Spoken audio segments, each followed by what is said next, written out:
जय हिंद प्यारे साथियों, स्वागत है आप सभी का उत्कर्ष एकेडमी खिलचीपुर के ऑनलाइन प्लेटफॉर्म में। सीआरपीएफ ट्रेड्समैन एग्जाम 2023 के लिए इस वीडियो में हम लोग जीके एंड जीएस के very most important question discuss करने वाले हैं। ये ऐसे क्वेश्चन है जो एग्जाम के अंदर कई बार रिपीट हुए हैं और आगे आने वाली एग्जाम के अंदर भी आपको इन्हीं क्वेश्चन में से देखने को मिलेंगे। इस तरह के वीडियो का आज हमारा 18वां पार्ट है। इससे पहले हमारे 17 पार्ट अपलोड हो चुके हैं। यदि आप लोगों ने वो वीडियो नहीं देखे तो उन्हें भी ज़रूर देख लें। यकीन मानिएगा एग्जाम के अंदर इन्हीं क्वेश्चन में से आपको देखने को मिलेंगे। यदि आप चैनल पर पहली बार आए, चैनल को सब्सक्राइब कर लें जिससे आपको सभी वीडियो का नोटिफिकेशन मिल पाएगा। आज का पहला क्वेश्चन आपके सामने ये रहा, भारतीय राष्ट्रीय कांग्रेस का प्रथम अधिवेशन किस शहर में आयोजित किया गया था? चार ऑप्शन आपको दिए गए, कलकत्ता, मद्रास, लाहौर, बंबई। तो याद रखिएगा भारतीय राष्ट्रीय कांग्रेस का प्रथम अधिवेशन बंबई शहर में आयोजित किया गया था, यानी इस क्वेश्चन का सही जवाब ऑप्शन नंबर डी हो जाएगा। प्रथम अधिवेशन का आयोजन कब किया गया था? अगर एग्जाम में पूछ ले तो 28 से 31 दिसंबर 1885 में भारतीय राष्ट्रीय कांग्रेस का प्रथम अधिवेशन हुआ था और प्रथम अधिवेशन की अध्यक्षता व्योमेश चंद्र बनर्जी के द्वारा की गई थी और इसमें 72 प्रतिनिधि सम्मिलित हुए थे। अगले क्वेश्चन की यदि बात करें, 14वीं सदी का यात्री इब्न बतूता किस जगह से भारत आया था?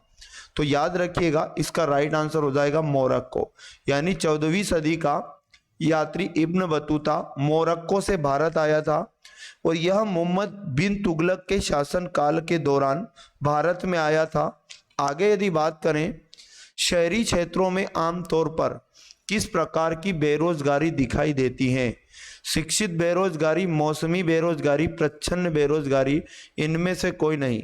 तो इसका जो राइट आंसर हो जाएगा शिक्षित बेरोजगारी, ऑप्शन नंबर एक करेक्ट आंसर हो जाएगा। मैट्रिक परीक्षा, स्नातक और स्नातकोत्तर डिग्री होने के बावजूद भी जो शहरी युवा हैं उनको नौकरी नहीं मिल पाती है, इसलिए शहरी क्षेत्रों में आमतौर पर शिक्षित बेरोजगारी दिखाई देती है। अगले क्वेश्चन की यदि बात करें, कौन सा देश दक्षिण एशियाई मुक्त व्यापार क्षेत्र का हिस्सा नहीं है? तो इसका जो राइट आंसर हो जाएगा ऑप्शन नंबर ए करेक्ट हो जाएगा, चाइना, यानी चीन। याद रखिएगा दक्षिण एशियाई मुक्त व्यापार क्षेत्र का हिस्सा नहीं है। दक्षिण एशियाई मुक्त व्यापार क्षेत्र इंपोर्टेंट है, आपने सुना होगा सार्क, SAARC, ये सार्क, इस सार्क का ही पूरा नाम दक्षिण एशियाई मुक्त व्यापार क्षेत्र है। इसका इंग्लिश में पूरा नाम भी पूछ लेता है एग्जाम में, तो आपको बताना है south Asian association for regional cooperation. ये वेरी मोस्ट इंपोर्टेंट संगठन है। इसमें 8 देश सदस्य हैं। 8 देशों में से किसी का भी नाम पूछ सकता है, भारत, पाकिस्तान, बांग्लादेश, श्रीलंका, नेपाल, मालदीव, भूटान, और लास्ट में जुड़ा था अफगानिस्तान 2007 में। तो ये 8 देशों का सदस्य हैं। 8 देश इसके सदस्य जो आपको याद रखने हैं। इसकी स्थापना अगर एग्जाम के अंदर पूछ ले तो 8 दिसंबर 1985 में हुई थी। आगे यदि बात करें, हुमायूं का मकबरा कहाँ स्थित है? वेरी मोस्ट इंपोर्टेंट क्वेश्चन है, याद रखिएगा। तो हुमायूं का मकबरा याद रखना नई दिल्ली में है, ऑप्शन नंबर 20 का करेक्ट आंसर है। और याद रखना ये जो सासाराम दिखाई दे रहा है यहाँ पर किसका मकबरा है? तो एग्जाम में पूछ ले तो बताइएगा शेरशाह सूरी का मकबरा सासाराम में है। आगे यदि बात करें, पोटेशियम की खोज किसने की? 4 ऑप्शन आपको दिए गए, तो इसका सही जवाब हो जाएगा हम्फ्री डेवी, ऑप्शन नंबर एक करेक्ट आंसर हो जाएगा। हम्फ्री डेवी ने पोटेशियम की खोज की। अच्छा, ये टिम बर्नर्स ली एग्जाम के लिए इंपॉर्टेंट होता है। इन्होंने याद रखना वर्ल्ड वाइड वेब का आविष्कार किया था। अगले क्वेश्चन की यदि बात करें, गलने की प्रक्रिया को क्या कहा जाता है? 4 ऑप्शन आपको दिया गया है, तो याद रखना जो गलने की प्रक्रिया होती है, किसी भी पदार्थ का पिघलना या गलना, संगलन कहलाता है, ऑप्शन नंबर एक करेक्ट आंसर हो जाएगा। और याद रखना ये जो यशद लेपन है, याद रखना लोहे एवं इस्पात को जंग से सुरक्षित रखने के लिए इस पर जस्ते की एक परत चढ़ा देते हैं, इसे यशद लेपन के नाम से जाना जाता है। ये वाष्पीकरण किसे कहते हैं? तो याद रखिएगा किसी तत्व या यौगिक का द्रव अवस्था से गैस अवस्था में परिवर्तन होना वाष्पीकरण कहलाता है। अगले क्वेश्चन की यदि बात करें, अम्ल और क्षारक की अभिक्रिया में लवण के साथ और क्या बनता है?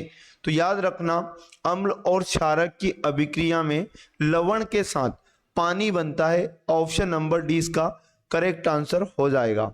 अगले क्वेश्चन की यदि बात करें, इंडिया गेट का डिजाइन किसने तैयार किया था? आईएमपी क्वेश्चन है, याद रखना। तो इंडिया गेट का डिजाइन जो तैयार किया था sir Edwin Lutyens. Option number B correct answer, याद रखिएगा।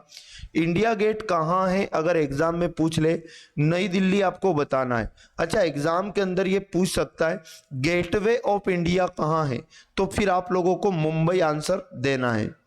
अगले क्वेश्चन की यदि बात करें, राष्ट्रीय राजमार्ग 1A लेह को दर्रा होते हुए कश्मीर घाटी से जोड़ता है, तो इसका जो राइट आंसर हो जाएगा, याद रखना जोजिला दर्रा।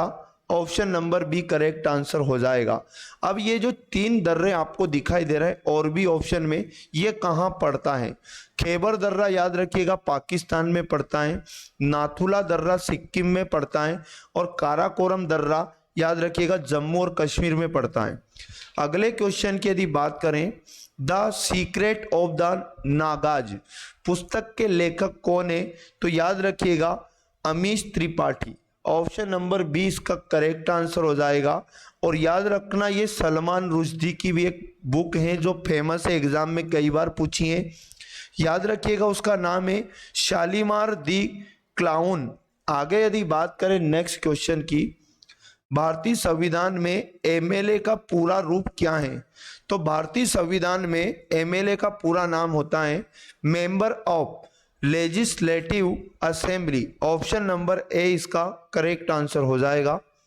अगले क्वेश्चन की यदि बात करें, इनमें से किसे भारत रत्न से सम्मानित नहीं किया गया है?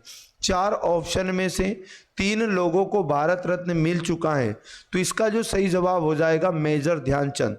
ऑप्शन नंबर सी करेक्ट हो जाएगा।